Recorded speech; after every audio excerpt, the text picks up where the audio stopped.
Ladies and gentlemen, this is Frank Donga, and you're listening to Boom Radio. Boom Radio. Keep listening. Don't touch it.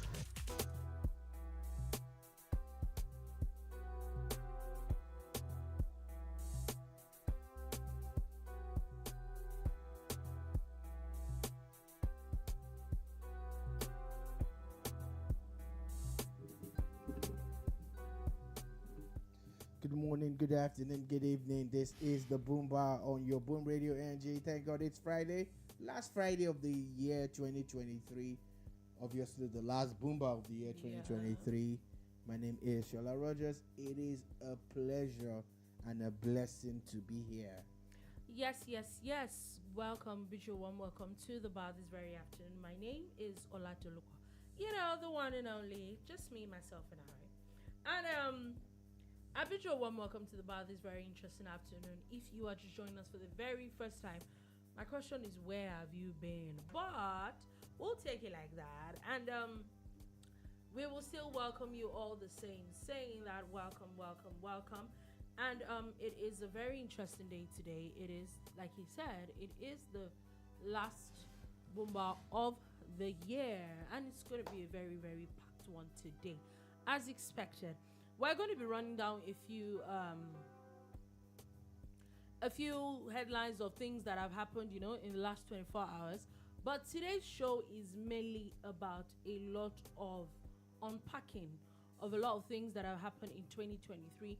A lot of events, would I say, that shaped 2023, from politics to music to entertainment to sports, and basically in Nigeria and, across the world if time permits us. But basically that's what our show is going to be today, unpacking a lot of things. And before we get right into our unpacking, I think that it's just okay if we can just run through a few things quickly so that we'll have time, for all the things that we want to do. So first things first, I think this is on a good note, as it has been announced that the federal government had added, now they have motor packs that they are giving 50% price slash to people. They've announced a list. So I'm guessing what it is that if you go and take a vehicle from that park,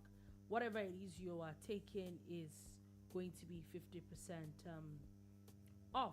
So and I think makes sense, other than just having companies, because there are a large chunk of companies large chunk of people that are traveling that are not using those companies.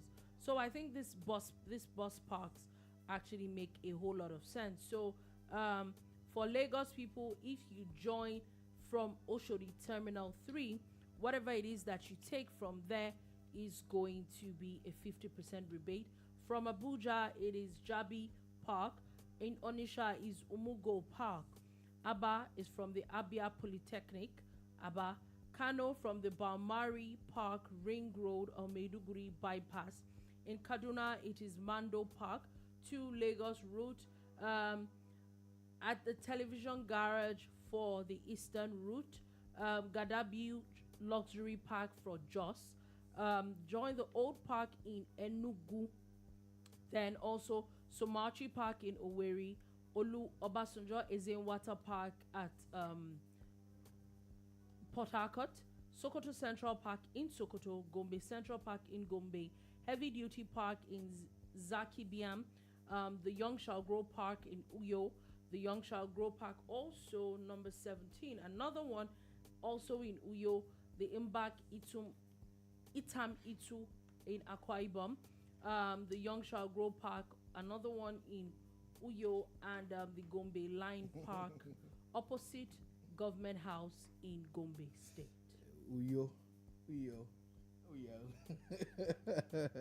Jesus. Nigeria babe. Did I not say Uyo? Uyo. I said Uyo. I said Uyo. It's recorded. Yes, so if you're still planning to travel and you're in Nigeria, avail yourself of this opportunity. Go to these parks. It's obvious that the government kept on working and kept on expanding the program. They went from talking to a few private companies to expanding it. And I'd mentioned it the first time we talked about how they were going to use this system, and it's And looking it's like working. it's working. It's working. The Even if feedback it's just is actually for very the, good. Even if it's just for the festive period, I think it's going to help a lot of people really, because a lot of money is being spent around this time. So if you actually can get a cheaper one, I don't think it's a bad idea. And also, still talking about transport before we leave, the managing director of the Nigerian Railway Corporation has said since the federal government had announced the free train rides, they've moved about 63,000 passengers for free. So it leaves to question the so-called plan by the government to move 5 million people. How are you going to do it if your rail has only moved 63,000 thus far? So at the end of the day, the transport palliative might not reach as many people as they should. But you see, I like to look at the cup as half full than half empty. The people who benefit from it I actually are Nigerians, and they deserve it. That's where I'm also coming from. Like, at least people are going to benefit from it, while the other way we want to look at it. Quickly moving on from that, there's also an announcement that Dangote Refinery has gotten a third batch of 1 million barrels of crude, and it looks like they will start officially refining by January of 2024. Yeah, again, the reason why people should stop politicizing everything, like there was no need to commission the refinery in August or May, or whenever it was commissioned, all because the way in May. we're waiting until next year before there's product coming out of Dangote Refinery after the third supply. Never in the history of Nigeria have we monitored a refinery the way we have monitored Dangote Refinery. Highlights and low points of 2023. This refinery definitely is part of it. So good news though, because you look at it still and say, thank God there's progress. And now they have the third batch or third tranche of supply of crude, which means that before the end of next month, if everything goes well, no sabotage, no issues, no stories, they start to roll out the byproducts of crude. Yeah, exactly. So moving on from that quickly, a court is extending an order stopping INEC and the PDP from taking actions against Rivers lawmakers that defected to the APC. I thought they were supposed to withdraw that case. No, so there's a case in court that the case is still in court. So what the court basically did yesterday was to extend it until January when the case comes up. Okay, now moving on from that, also the federal government is set to shut for Lagos people the Oworun Shoki to Lagos Island bound lanes of the third mainland bridge from January 9th. We know that there's been a lot of work going on the third mainland bridge. I think it was the Adekule exit of the bridge that was shut for a while, and it's been open now. So Lagosians, brace yourselves. Yeah, so the ramps have been fixed. I drove on them 4 times this week, to and fro, and it's shocking. I actually made a video. I don't know why I didn't post that video. It was shocking how smooth and well put together.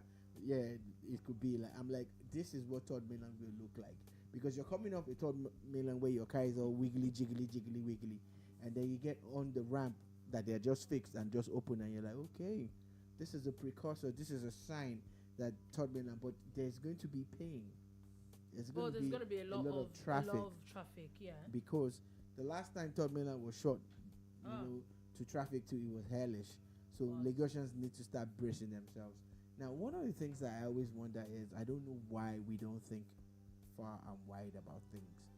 Now, a lot of people go to the island for business. They drive their cars there, or they, get on public transport. And if you actually go on the water, it's probably going to be shorter. I don't know why we find it difficult to be creative. Why don't they procure barges that can move people's cars from the mainland to the island and from the island to the mainland? Now you pay for it. You pay for a service if you want to go with your car. Then the other alternative, you're asking people to all go on the Ikorodu Road. Everybody's going to go on the Ikorodu Road. I looked at the alternative routes. They didn't even mention the inner route that takes you from Bagada to Shomolu to Yaba. but they just say go on Ikorodu Road. They go to Yaba, go through you know what? Lagos, the bridge Oyingbo. is not closed. Ikorodu Road has some traffic. There you enter Ikorodu Ikorodu Road Road used traffic. to be 3 lanes, and 1 lane has been dedicated to BRT.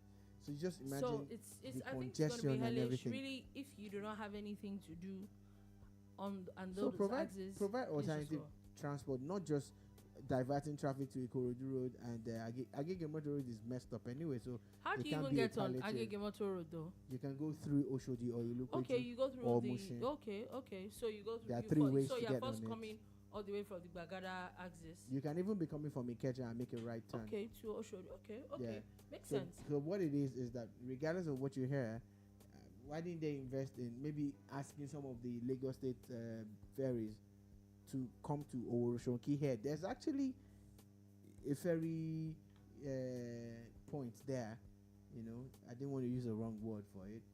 They actually have a place where ferries can move people. So actually increase the number of boats and ferries that are running that axis, and people can actually park and ride. Yeah, okay. That makes sense. Quickly, let's move on from that. Sorry, just rushing through a few things before we get into the gist of the day. It has been announced that world population will stand about 8 billion people as of 1st of January 2024. Every time I hear this figure of 8 billion or 7 billion or whatever billion, I remember one of my favorite songs from way back. There are 6 billion people in the world. There's X number of bicycles in the world. It's a lovely song. I can't remember who sang that song. And when I hear 8 billion now, I'm like, if only she knew we were going to 8 billion. She could have projected before she dropped the song. You see, you people are still busy doing the do, right? Everybody's just doing it. That's why the number is increasing. But that's what we're meant to be, you know, to procreate and everything. However, let us also start looking at family planning and projecting into the future, because look at a country like Nigeria. The population has grown exponentially, but I still disagree with the numbers I hear. 200 million, this million, until there's a proper census, and I hope it's done without it being rigged or anything. Then we can now agree. But regardless of that, the world has actually changed, and there are more people here now, and this is where it is. But 8 billion, scary. It is scary. Now let's move on from that. Quickly, let's just breeze through a bit of sports stories. AFCON host Ivory Coast has now released their own 27-man squad. Nigeria hasn't, if I'm correct. Also, South Africa has, and one person they Didn't you mention the Nigerian list last week when you said 41-man list was what were released. So, Now there's a shorter list that is still going to come out. They're still going to 23. According to AFCON this year, they can bring as much as 27. Yeah, if you want to, but it's 23 that's usually registered. Yeah, so anyway, so they're hoping for it's between a 23 to a 27-man list. We don't know that yet. Also, it has been announced that Napoli has officially released Victor Osimhen for his Super Eagles duty. That's good news. The positioning has always been a problem. The timing of AFCON, that's what I meant by the positioning. AFCON always comes up, you know, halfway into the league in Europe. When it's the league is very, very hot at that point. The reason why that happens is because, you know, January is a good time to host competitions in Africa. The rains are not that crazy. It's just a good time you get. So the summer where Europe and the rest of the world host their tournaments, like the World Cup and the Euro Cup, is when Africa takes a break. That's when the leagues actually take a break. But AFCON has been known to disrupt, you know, the flow of football in the world. And I was actually hoping that we would decide to shift it. But when we looked at the weather as the main cause, I said, why do we have to have an AFCON every 2 years? Let's maybe reduce it and make it every 3 years, you know, or every 4 years, the year of the Olympics. But it's not going to happen, because even the Europeans that we're trying to align with created another tournament, which means they're going to be playing more games. And the more games you play, the better your teams become, the more income and all of that. So at the end of the day, AFCON is here to stay. Yeah, AFCON is here to stay. Some people are hoping that a lot of people don't like the people that are going to be leaving, the likes of Mohamed Salah I'm sure the likes of Osimhen, they really would have wished he wasn't going. A lot of people are hoping that Onana will really go. Sadly, I went to check the stats, and Onana is number 2 in the whole of the league. It's better than all the other goalkeepers that you talk about. So, as much as we like to poke fun at him, I looked at him and I said, "Oh my God, the guy is that good," because he's statistically number 2 in the Premier League when it comes to saves. He's made more saves than 18 other top goalkeepers, and he had their second people. And the problem that a team like Man United we have now is that the replacement has never been tested at this level. At that level, and it's going to take at least a couple of weeks. So there are a lot of people. So it's a big deal that they released Osimhen to Nigeria without any rancor. Oh yes, because a lot of people have all these rancors. A lot of teams actually have. Looking at people's teams and people that are going, Ivory Coast has a lot of people that are going to be taken out of the Premier League, from Bournemouth to Manchester United to Brighton to Nottingham to Sheffield United to West Ham. A lot of teams. Mali also, from Crystal Palace, Everton, Sheffield, Tottenham, and Wolves. Morocco, it has Burnley, West Ham, and United. Nigeria is going to be taking from Brentford, Fulham, Nottingham. There are a couple of people also. South Africa, which is one person that we thought that was in the Premier League, is not going. Lau Foster is not going, as we know. So that like a couple of people that are going to be missed a lot. Ghana is going to be having a lot of people from Bournemouth, Brighton, Arsenal, Crystal Palace, Sheffield United, and West Ham. So we'll see. It's obvious that the Premier League is really going to take a hit with AFCON happening at the beginning of the year. But it's definitely something to look forward to. So now, moving on from that quickly, we are going to be going straight into our topic of the day, and it is going to be the prominent occurrences of 2023, the things that shaped 2023, the events that it was so much talked about, and then when it came, it was like, okay, did it align with people's expectations? It definitely events that caused a lot of talk around the country and maybe heated the polity or some way, and whichever way. But definitely those are things that we're going to be discussing now till the end of the hour. So I think we should start from politics. I think that looking at Nigeria, one thing I can say for a fact, even if nothing else happened, was the fact that we changed the president. Yeah. It was probably the biggest thing that happened in 2023. February 25, 2023 was the day of the presidential elections. Leading up to that elections, there was a whole lot of stuff that went down. And, the incumbent was not going to return. He had, fulfilled his mandatory 2-term tenure, and he was leaving, which meant that anybody could replace him regardless of the party that was in charge. And that's why there was a whole lot of buzz around it. And the ruling party picked Bola Ahmed Tinubu last year to replace their outgoing president Muhammadu Buhari. The biggest party in Africa on paper, like they used to call themselves, the biggest party, the PDP, the party that was in charge before, gave us Abubakar Atiku, and a former member of Atiku's team, who was also a former member of Apuga, had left Apuga, joined PDP. Then from PDP, he crossed over to the Labour Party, that's Peter Obi, and he became the flag bearer of the Labour Party. And of course, those were the 3 top contenders. Another person came through. It was Rabiu Kwankwaso, who had left the PDP, left the APCs, left everywhere, to join the NMPP. NMPP used to be an old party in the 80s, I remember, but they came up with a new NMPP, and he became their presidential candidate. And these were the top 4 contenders, and these were the people who all scored over 1 million votes. And that was February 25th, 2020. It's a day I will never forget, because the next day something happened that rocked my world, but that was personal.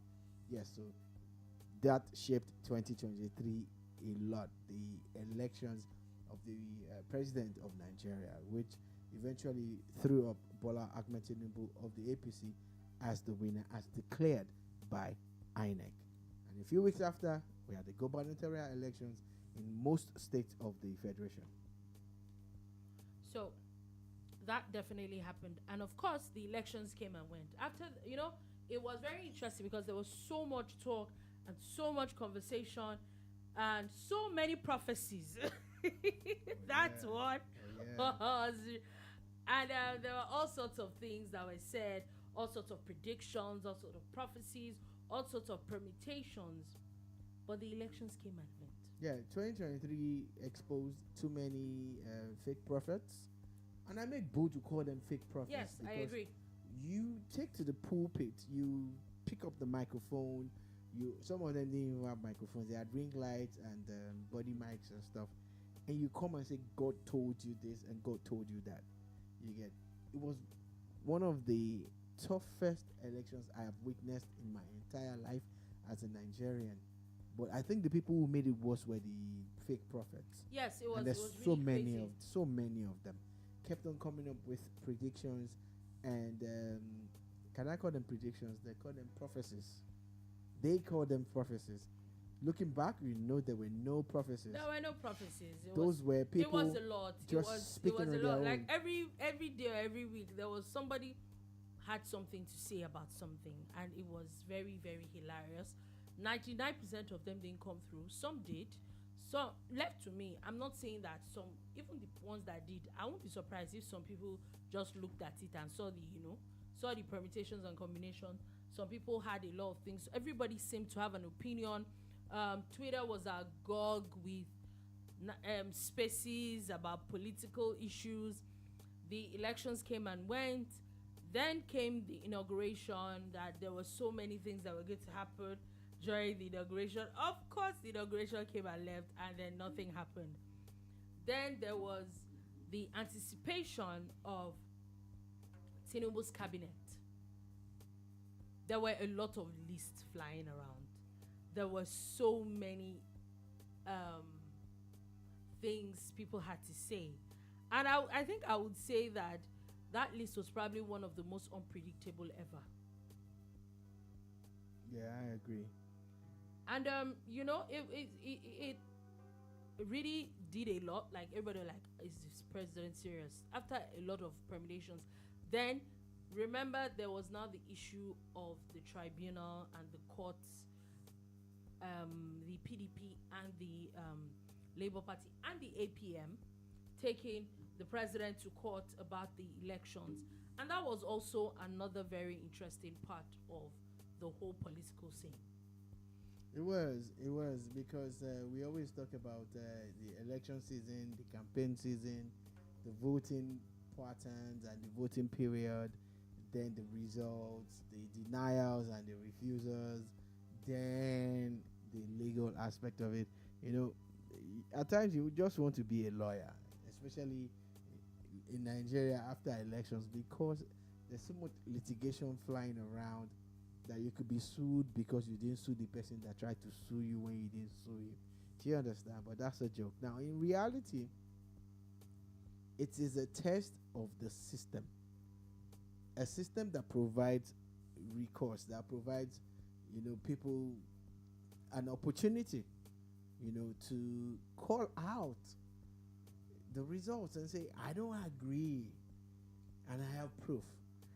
Like one of the candidates said, I won this election and I am going to prove it. The law allows you to prove it. But sadly... Was it proven? But sadly, I think that I make most bold of to them say that did not. at the bar, we made a couple of predictions and it actually came through. Virtually every single one. Virtually everyone, from winning the elections to the outcome of the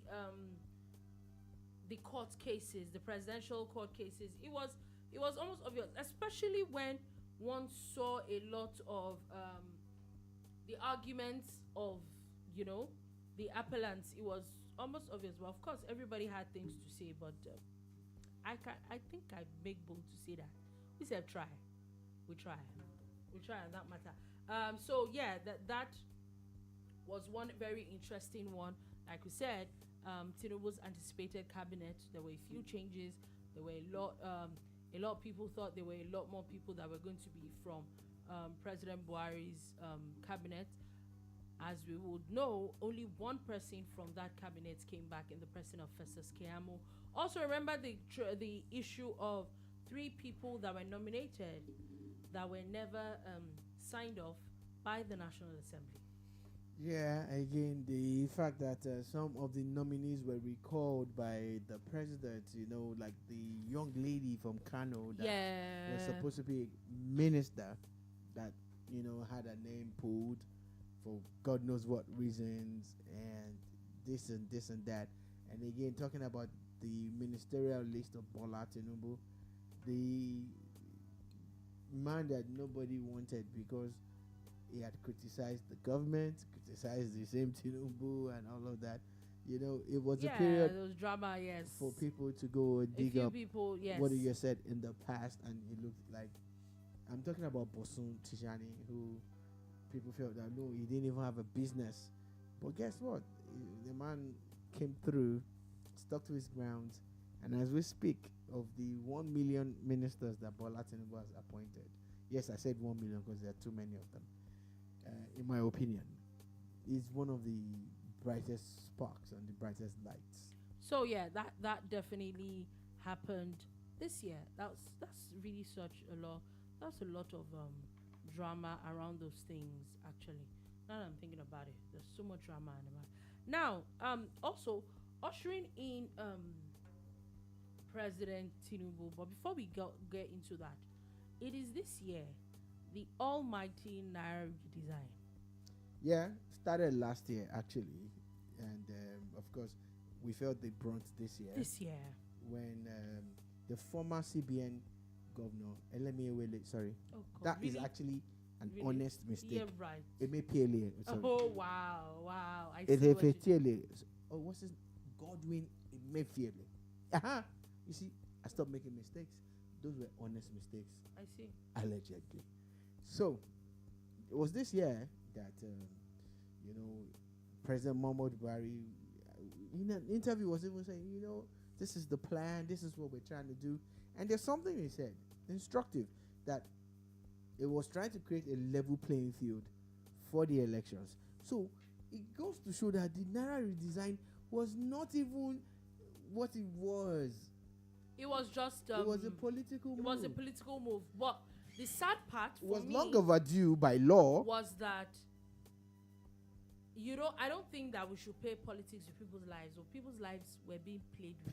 People suffered. You would go by, and because there was no cash in the system anymore, everybody had to revert to online banking. And the that was facility failed. Like the back end, everything failed. Front end, back end, whatever end failed. You go possess or purchase or pull whatever items. Forget it. And you're there for. I remember I walked into a market once and I picked a few items. And I tried to pay. I couldn't pay. Not because I didn't have money, but because online transactions were not going through. And the lady didn't know me from Adam. So she was like, you let go of this item. I'm like, I have to take these things away with me. So I ended up spending about close to an hour and a half trying to pay.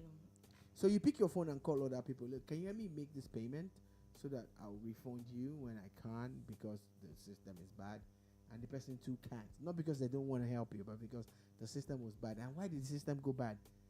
You were going to do a Naira redesign, Naira swap, mop up of Naira, but you did not provide an alternative. You should have tested the system to find, and also carry the banks along, so that the banks will know that they were going to be our, go-to. But one of the things that threw up was that people found creative ways. There was a market that we use that's not far from here. They created their own currency. Was written on paper, on a sticky note. So and then people were selling naira at exorbitant prices. Maybe if you see naira, this ones they're selling paper. Like you actually go to a couple of. There was one lady who was taking the promissory notes, and that's how that's how money started in the first place. So we bought a few items, and we would go to the person. The person will write the cost down on his ticket note. Then we take it to this particular shop, and she now gets to pay those people and charges you, a fraction of your cost on it. It was crazy. It was hellish. It was a terrible period, and Nigerians would not want to relieve that for no reason. It was sadly because you can actually in 2020 you can actually do a currency redesign with. It's not the first time it was happening without putting people through the ringer. It's really not that deep. Now, moving on from that and moving on to another very, very interesting thing that happened in 2023. Still talking about kind of like the redesign, and this was after the inauguration of President Tinubu, and it was part of I think that immediately he came in, it was almost like every weekend there were a lot of sacking. People were just getting sacked left, right, and center. A lot of people got arrested. And speaking of people getting arrested, the CBN governor, that began the woes of the former CBN governor. Probably the very first CBN governor to have this kind of treatment after being relieved of his job. It was such it is still ongoing. It's still ongoing. But it has been bringing up a lot of things.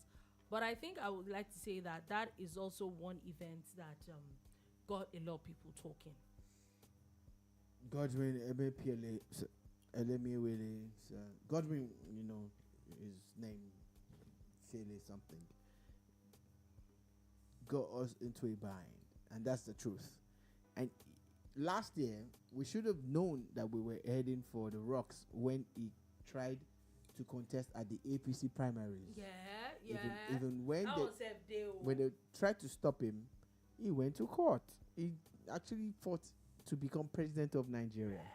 Yeah, that's true. So, you were appointed as the central bank governor by President Goodluck Ebele Jonathan.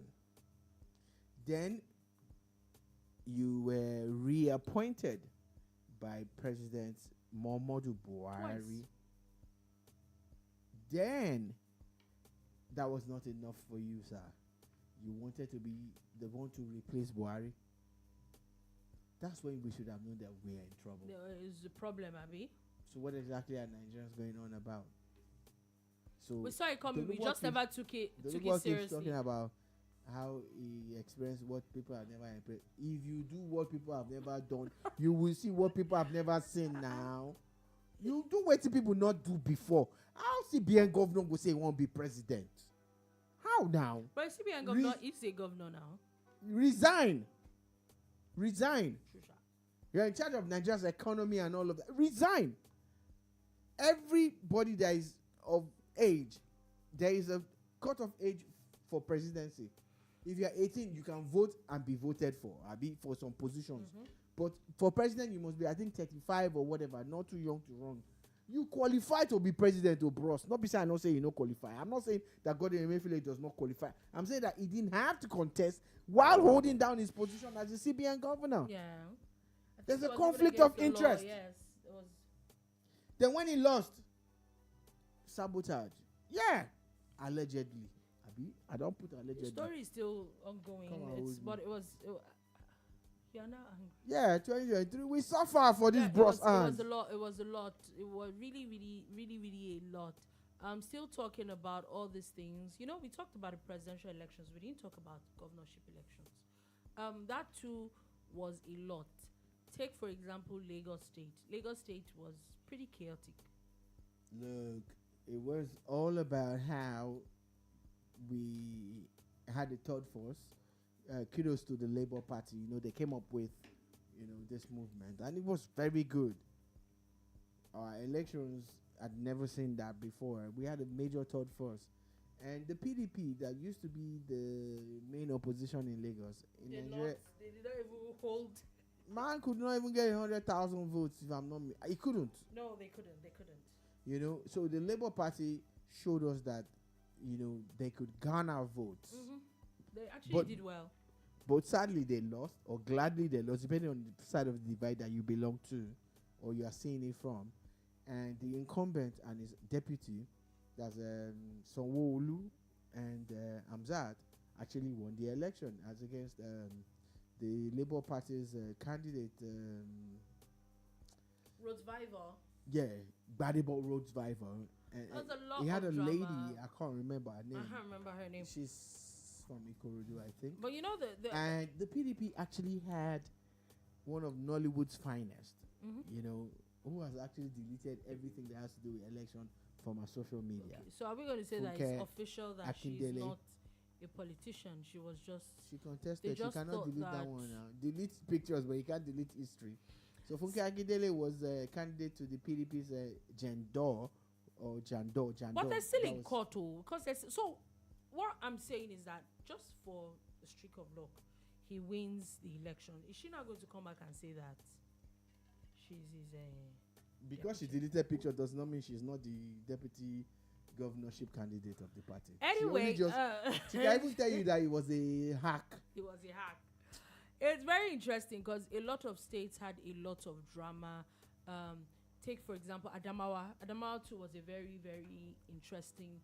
I want to take Rivers State, where the governorship candidate of the PDP won without campaigning. Yeah, that one saved you. That one saved you. Like I said, 2023, we saw a lot of things that had never happened before. Yes, he won without campaigning, and then surprisingly, they're fighting now. Yeah, he actually won because the incumbent was campaigning for him. For him, that was very, very interesting. Also, Rivers State, during the elections for the presidential election, first time ever that the APC would actually win Rivers State. Yeah, for the presidential election, but they lost woefully during the gubernatorial elections, like I said. Also, but the APC candidate did not agree, and he went to court. I think they're still in court. Yes, he went to court. Yeah, I think they're still in court. Also, like I said, Adamawa said that was very, very chaotic. Another governorship candidate we're going to talk about is the governor that said every Friday there will be Thank God It's Friday. Please, how much of that Thank God It's Friday? This governor. Shout out to you people. We have not seen proof of your promise. Thank God It's Friday.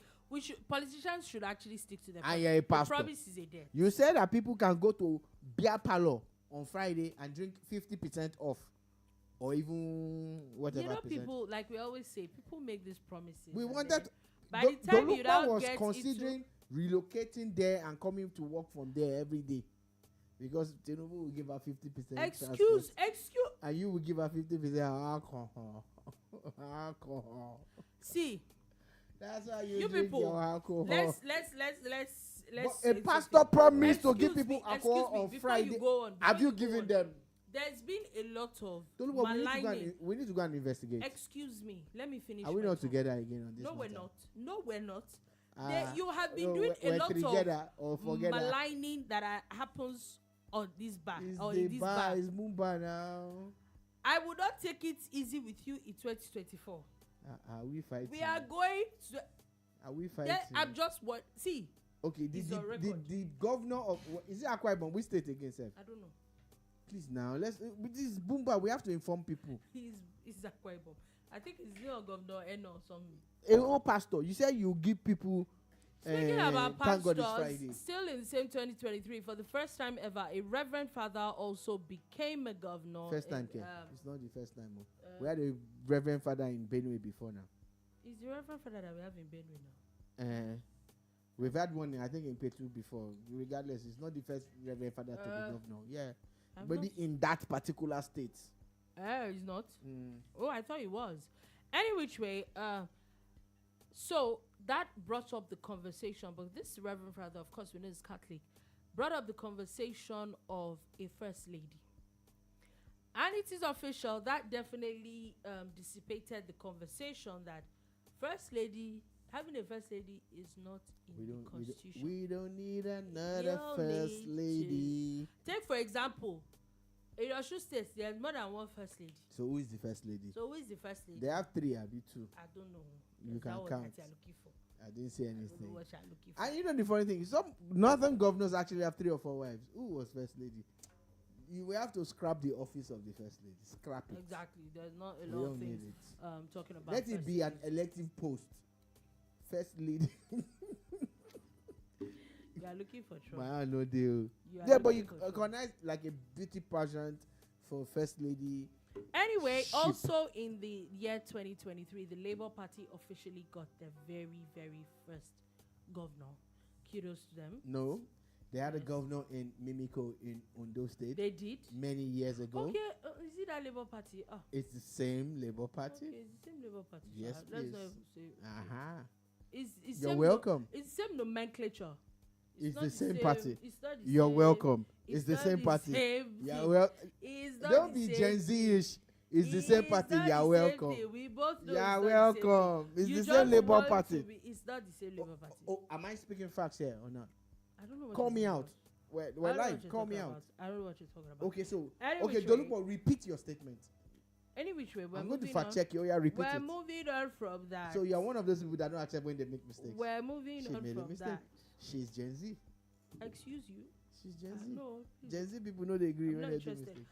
Anyway, moving on from that, where so a lot of My like own I said, governor, Mimiko, most governors, is Labour Party. most It governors, was Labour Party. no states got new governors. A few of them did not, of course of off-cycle elections. So, but we saw a lot of drama happening. Also, the drama from the Senate, new Senate president, new Speaker of the House of Representatives, people leaving the House of Assembly to take up appointments. That also brought up a lot of conversation.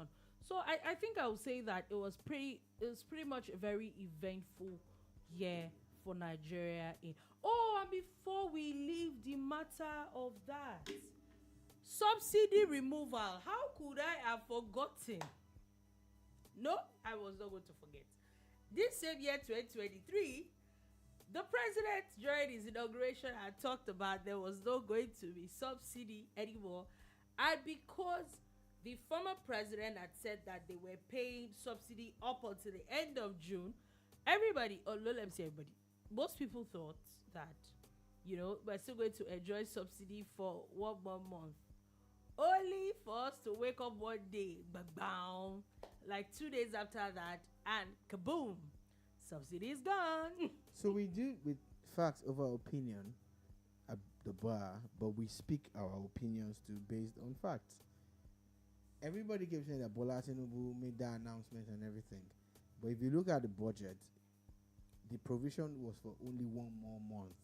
Yeah, but they And didn't even the give us that payment, month now. The payment for subsidy in the first 6 months of this year, 2023, were not even by the federal government. It was by the NNPC. By the NNPC, yeah. So you see it as a big problem.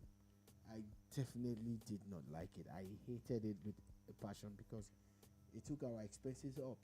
Even running a business, our cost of energy went ×3, ×4. And we started looking for options. The removal of subsidy on petrol led us to LPG as an option for powering our generators, and people started doing that too for their homes. They started doing that for their cars and everything. The government is talking about CNG, compressed gas, and all of that. But presently, a lot of people are doing LPG, which is the cooking gas, liquefied petroleum gas, that people actually now use to power their generators and everything. It brought a lot of innovations out, but that announcement was one of the biggest shock therapies that I have ever witnessed as a human being. Because personally, I detested it and I hated it with a passion. Looking back, it took me a few weeks to adjust, and I said, you know what? It is what it is, and let us make it work. And that's where we are now. So, but removal of subsidy is one of the biggest things that happened to Nigerians in 2023. We're still reeling from the effects. A lot of us have not gotten over it. And it also opened up the door for exploitation. Oh, yes, it did. It definitely did. So, yeah, those are the things that when we say maybe politically, that happened in Nigeria, the major things. If you think there's of something else, please you can add it to it. And still, before we leave the issue of politics, just a few days ago, a governor died. Yeah. So before the governor died, there was the issue of a former governor fighting a new governor. Do you remember the one I told you did not campaign, became a governor, and there were issues. And for the second or third time in the history of Nigeria, we had the House of Assembly destroyed. House of Assembly in a particular state by a governor. That Oh, also they said happened. there was a reason why, Yeah. So this is politics in 2023. And just when they were resolving it and people are trying to give themselves soft landings and solutions that would be for the greater good of the people, we had the very sad story of the governor of my state, because I am actually an indigene of